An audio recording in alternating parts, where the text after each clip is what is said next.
Killer robots. Exciting, right? I mean, who hasn't settled down for a night of far-fetched sci-fi in the comfort and safety of their own home? The trouble is, in the real world, killer robots are fast becoming science fact and may pose a new and little-known threat. If a robot kills a human, who takes responsibility?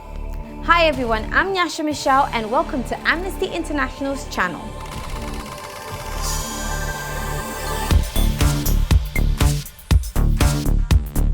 I'm here today to talk to you about killer robots and why Amnesty supports banning them before they become widely introduced on the battlefield and in policing.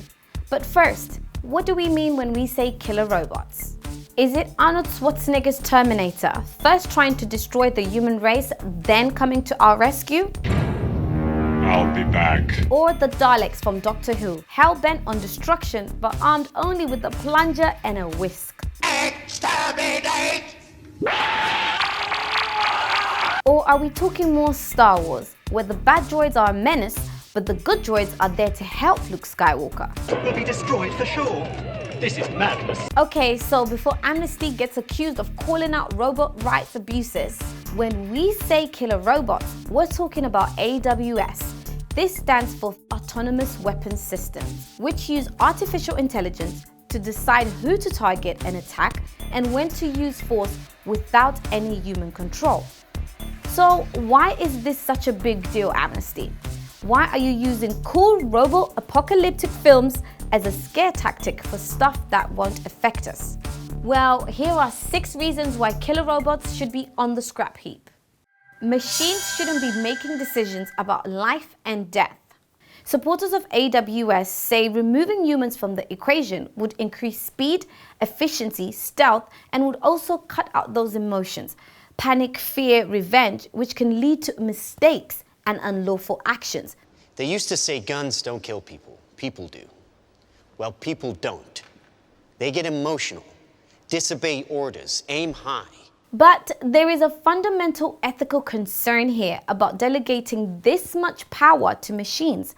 Life and death decision-making requires a set of inherently human skills, and it is very unlikely that an AWS will be able to replicate the full range of human characteristics necessary to make these split-second judgments. Humans can uniquely assess and respond to dynamic and unpredictable situations and make complex decisions about the proportionality or necessity of an attack. Do we really want to leave this in the hands of the robots? They really won't be science fiction much longer. Believe it or not, this technology already exists. Despite the fact that the UK has repeatedly stated that it has no intention of developing or using fully autonomous weapons, a recent report revealed that the UK Ministry of Defence and defence contractors are funding dozens of artificial intelligence programs for use in conflict. These include Exercise Autonomous Warrior, the biggest military robot exercise in British history, which began last year and will test over 70 prototype unmanned and autonomous aerial and ground vehicles. And although Russia has publicly played down the issue of AWS, it's developing various autonomous systems of its own. Last year, Russian arms manufacturer Kalashnikov announced it would be launching a range of autonomous combat drones, which would be able to identify targets and make decisions without any human involvement. Basically, the technology is racing ahead whilst the international response to it lags behind. You can't put a robot in jail. If a machine broke the law, how would you bring it to justice? Maybe you could lock up the programmer, or the manufacturer, or the political leader who authorized its use. That's a little tricky. This means the use of AWS could create an accountability gap. So if they make the wrong call about the use of force with no human to trace this decision back to, there will be no one to take responsibility. This means we could see an increase in unlawful killings and injuries by robots, but without a clear way to bring about justice, even under international law.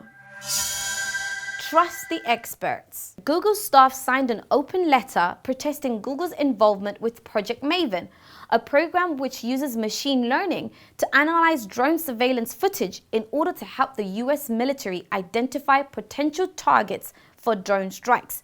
And 242 tech companies, robotics researchers, engineers, and academics signed a lethal autonomous weapons pledge, committing to neither participate in nor support the development, manufacture, trade, or use of autonomous weapons.